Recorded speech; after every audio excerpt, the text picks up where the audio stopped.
জয় গুরু, জয় সীতারাম। আমি এখানে শ্রী শ্রী ঠাকুর সীতারাম দাস ওঙ্কারনাথ দেবীর লেখা বই থেকে একটু পাঠ করব।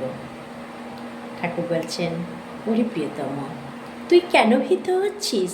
অবিরাম নাম কর, তোর কোনো চিন্তা নাই।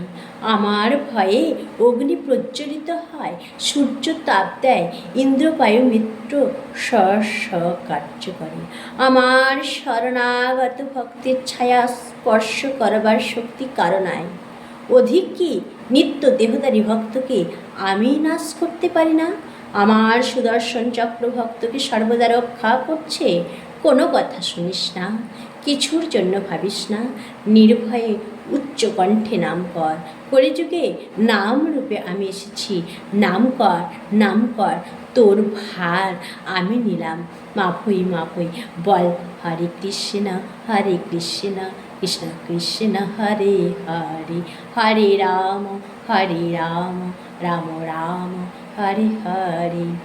আমি তো ঠাকুরের ভিডিও বানাই, জানি না সবার হয়তো এই ঠাকুরের ভিডিও ভালো লাগে না। ওই নোংরা ডান্সগুলো দেখতেই সবার পছন্দ। যাই হোক, যদি ভালো লেগে থাকে ঠাকুরের ভিডিওগুলো, তাহলে চ্যানেলটাকে সাবস্ক্রাইব করে সকলে পাশে থাকুন আর ভগবানের নতুন নতুন কথা শ্রবণ করুন। জয় গুরু, জয় সীতারাম।